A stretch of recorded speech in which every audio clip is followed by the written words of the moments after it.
இந்த அனைத்து இந்திய அதிமுகவை வந்து இருபெரும் தலைவர்கள் புரட்சித் தலைவர் எம்ஜிஆர் அவர்களும் மாண்புமிகு அம்மா அவர்களும் பாடுபட்டு இந்த வளர்த்த இந்த கட்சியை வந்து ஒரு நாலு பாகமாக தனித்தனியாக பிரிஞ்சு இருக்குனால இப்போ வந்து வருகின்ற 2026 ஒன்றுபட்ட அதிமுக ஆகணுன்றத எல்லாரோட தொண்டர்கள் மட்டும் இல்லை, எதிரணியினர் மட்டும் இல்லை, எல்லாரோட விருப்பம் அது. அந்த விருப்பம் எல்லாரும் வந்து அவர் ஐயா காதுக்கு போனதுனால இன்னைக்கு வந்து ஒரு கலந்தாய்வு கூட்டம் மாதிரி இன்னைக்கு 14-15 இருக்கிற இந்த தமிழ்நாடு முழுக்க இங்கே ஐயாவை பார்க்க வந்திருக்காங்க. அதில் நானும் சென்னை மத்திய மாவட்டத்தில் நான் வந்திருக்கேன். பட் எங்களோட கருத்து கேட்டால் கருத்து நாங்கள் வந்து அவங்க கேட்ட கருத்தை வந்து ஒரு விவரமாக ஒரு ஃபார்ம் ஒன்று கொடுத்தாரு. அந்த ஃபார்மில் எழுதி கொடுத்துருக்கோம். பொதுவாக தொண்டர்களோட விருப்பம் என்னன்னாக்கா, இந்த திமுக வந்து 2026 இந்த திமுக என்ற கட்சியே சுவடே இருக்கக்கூடாதுன்றது ஒரு அதிமுக தொண்டன் விருப்பம். அது அந்த விருப்பத்தை நிறைவேற்றினாக்கா எல்லாம் ஒன்றுபடணும். அந்த எண்ணம் ஒரு பக்கம் இருந்தாலும், நீங்க மேல் மட்டத்தில் கருத்து வேறுபாடு சில இருந்தாலும் கூட அந்த கீழ் மட்டத்தில் தொண்டர்கள் வந்து இன்னைக்கும் வந்து அந்த கருத்து வேறுபாடு இருக்கதான் செய்யுது. அதுல வந்து எந்த மாற்றமும் இல்லை. அது சேரனா கிட்டத்தட்ட ஒரு 4-5 மாசமாச்சும் ஆகும். ஏன்னாக்கா ஐயாவோட ஆளுங்களா இவங்களை தோக்கடிக்கணும், ஓபிஎஸ் ஆள்லாம் இபிஎஸ் ஆள் தோக்கடிக்கணும், இபிஎஸ் ஆள் ஓபிஎஸ் தோக்கடிக்கணும், இப்படி ஒரு கருத்து வேறுபாடு போயிருக்கு. இது புரியாம இந்த கட்சியை வந்து ஏதோ அபகரிக்கணுன்ற நோக்கத்தில் சில வந்து பண்றாங்கனாக்கா அதுக்கு தொண்டர்கள் இனி இடம் கொடுக்க மாட்டாங்க. ஏன்னா தொடர்ந்து நம்ம தோல்வியை சந்திச்சுட்டு வரோம். 2021 இதே மாண்புமிகு அவர் அமித்ஷாஜி சொன்னப்போ கிட்டத்தட்ட அன்னை காலகட்டத்தில் தேமுதிகவும் உடன் இருக்கணும், அவர் டிடிவி அவர்களை எல்லாம் உடன் இருக்கணும், இருந்தால் தான் நம்ம வெற்றி பெற முடியுன்றது அவர் அமித்ஷாஜி சொன்னார். அதை கேட்காம இண்டிவிஜுவலா வந்து அவர் ஐஎஸ் ரிப்போர்ட் வந்து 150க்கு மேல நாங்க ஜெயிப்போம்ன்றது எடப்பாடி அவர் சொன்னதனுடைய விளைவு தான் இன்னைக்கு கிட்டத்தட்ட 132 எம்எல்ஏ அம்மா வச்சுட்டு போனாங்க. அதை வந்து வெறும் 62 எம்எல்ஏ ஆக்கிட்டு இன்னைக்கு தோல்வியை சந்திச்சுட்டு இன்னைக்கு தொடர்ந்து தோல்வி. நம்ம ஒரு ஆளுங்கட்சி ஒரு பை எலெக்ஷன்ல கூட நிக்க முடியாத நிலைமை இன்னைக்கு கொண்டு வந்திருக்கோம். இதெல்லாம் தொண்டர்களிடையே வந்து பெரும் அதிருப்தி இருக்கு. அதிருப்தி வெளிப்பட்டு தான் இருக்கு. அதை காதல வாங்க மாட்டாங்க. எப்படியும் நம்ம வந்து தாண்டோனித்தனமா எப்படியும் 2026 ஜெயிச்சிருவோன்றது கனவு கண்டாக்கா இந்த அதிமுக எல்லாம் ஒன்னா சேராம இந்த அம்மா சொன்னது போல இந்த இயக்கம் வந்து 150-100 ஆண்டு காலம் வாழணும்னு சொன்னாலும் அந்த இயக்கம் வராது. ஏன்னா தொண்டர்களோட விருப்பம் வந்து எல்லாம் ஒன்னா சேரணும், இரட்டையில ஜெயிக்கணும். அதுதான் அந்த விருப்பமே. அந்த விருப்பத்துக்கு யார் இடைஞ்சலா இருந்தாலும் அதையும் தகர்த்தெறிந்து இந்த அதிமுக சேர வேண்டிய காலம் வந்துடும். அதுவும் ஐயா தலைமையில வலுவான கூட்டணியா அமையன்றது இந்த நேரத்தில் நான் உறுதியா சொல்றேன்.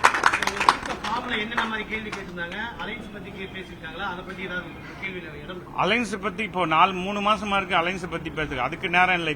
இப்ப வந்து நம்மளே கோமா ஸ்டேஜ்ல இருக்கு. இப்ப கட்சி அதிமுகன்றது ஒரு கோமா ஸ்டேஜ்ல இருக்கு. இப்ப இதை சரி செய்யணும்.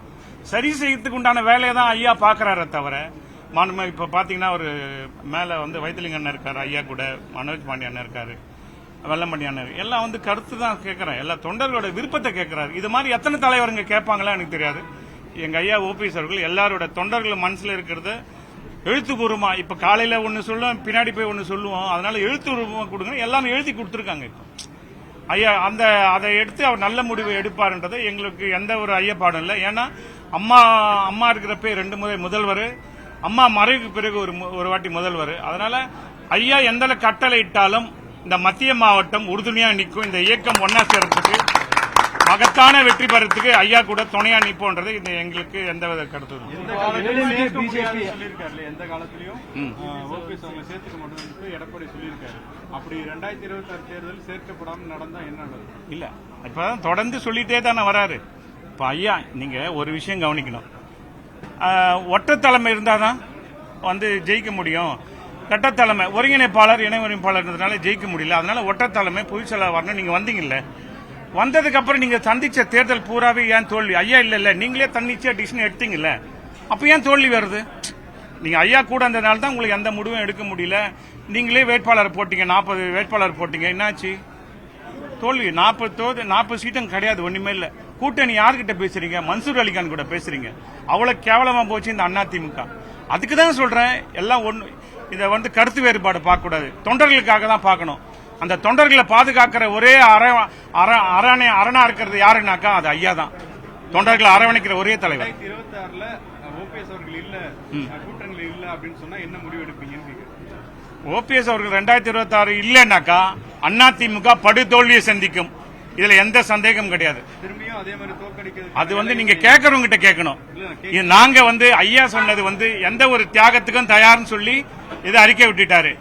நாங்க என்ன நினைக்கிறீங்க, நாங்க தான் எல்லாமே, சாவு வீட்லயும் நாங்க தான் போனமா இருக்கணும், கல்யாணத்து வீட்லயும் நான் தான் மாப்பிள்ளை நீங்க நினைச்சிட்டு 10 பேரோட ஆதரவோட நீங்க இந்த வெற்றி பெறலான்ற பகல் கனவு காண்டீங்கன்னாக்கா இந்த தொண்டர்கள்லாம் உங்களுக்கு சரியான நேரத்தில் உங்களுக்கு தக்க பாடத்தை புகட்டுவாங்கன்றது இந்த மீடியா வாயில உங்களுக்கு சொல்றேன். இதோட ஒரு தலைவன்னாக்கா எல்லாரையும் அரவணைச்சு கொண்டு போறவன் தான் ஒரு தலைவன். நான் மட்டும்தான் இருக்கணும், தன்னை சார்ந்தவங்க 10 பேர் தான் இருக்கணும்.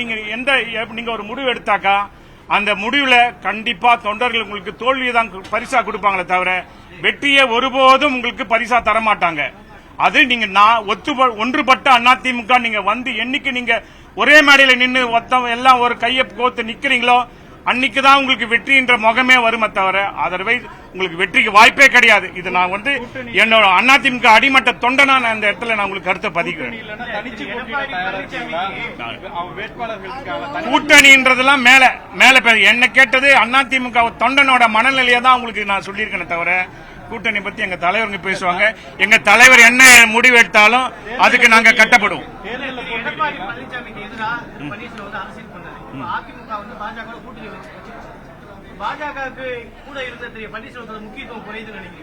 இல்ல இப்ப நீங்க எடப்பாடி டீம் நினைக்கிறேன். நான் சொல்லிடுறேன், எடப்பாடி எடப்பாடி அவர்கள் சொல்றாருல என்ன பண்ணாரு ஐயா, என்ன துரோகம் பண்ணாரு, எதிரிக்கா செலவு சரி பண்ணாங்க, என்ன பண்ணாரு எதிரிக்கா எல்லாத்துக்கும் உங்களுக்கு நீங்க 18 எம்எல்ஏ டிஸ்குவாலிஃபை ஆனதுக்கு அப்புறம் 11 எம்எல்ஏ ஆதரவு தெரிஞ்சு தமிழ்நாட்டிலேயே உங்களை முதல்வர் உச்சகட்ட பதவி எது முதலமைச்சர். அந்த பதவிக்கு 4.5 ஆண்டு காலம் நீங்க இன்னைக்கு தமிழகத்தில் தெரிஞ்சீங்கன்னாக்கா அதுக்கு என்ன காரணம், ஐயா அந்த 11 எம்எல்ஏ உங்களுக்கு ஆதரவு கொடுத்தனால தான் இன்னைக்கு ஐயா செஞ்சதெல்லாம் நல்லது ஆதரவு கொடுத்தாரு.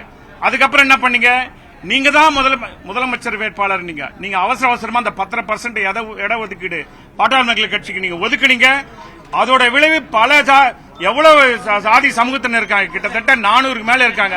அந்த சமுதாயம் எல்லாம் உங்களுக்கு அகைன்ஸ்ட் ஆகி போச்சு, தோல்வியை பரிசாயிச்சிங்க. நீங்க அப்புறம் நீங்க தான் முதல்வர் வேட்பாளர், அதுக்கும் தலையாட்டினாரு.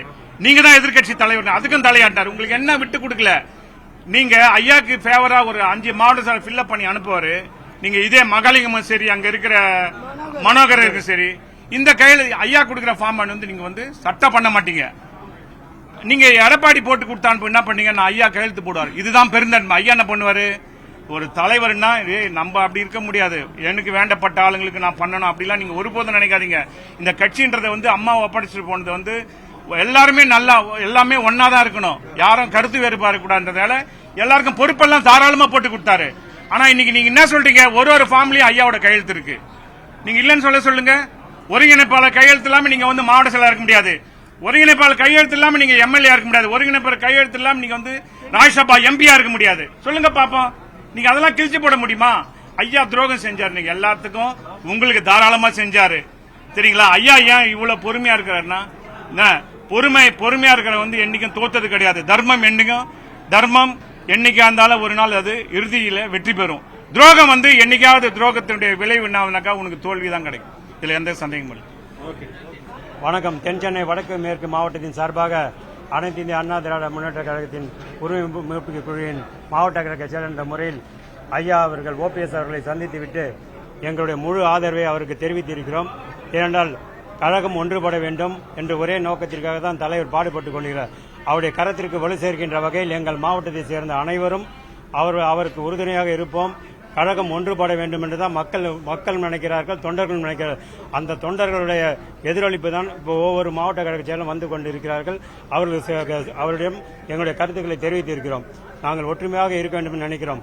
அந்த ஒற்றுமை இல்லை என்றால் கண்டிப்பாக இந்த முறை அவர் ஏற்கனவே 10 முறை தோல்வி அடைந்திருக்கிறார். இந்த முறையும் தோல்விதான் அடையும். அவர் நினைத்துக் கொண்டிருக்கலாம், இது எப்படியே ஜெயிச்சிடலாம், நம்ம இது ஈஸியா நம்ம எல்லாருமே அதிமுக தானா ஓட்டு போட நினைச்சிட்டு இருக்காரு.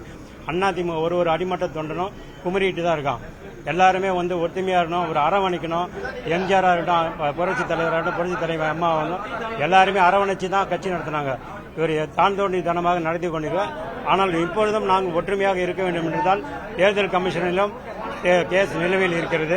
அதே போன்று சிவில் கேஸிலும் நிலுவையில் இருக்கிறது. இது ரெண்டும் முடிவுக்கு வந்தால் கண்டிப்பாக எங்களுக்கு ஒரு அங்கீகாரம் கிடைக்கும் என்ற நம்பிக்கையோடு காத்துக் கொண்டிருக்கிறோம். ஓகே.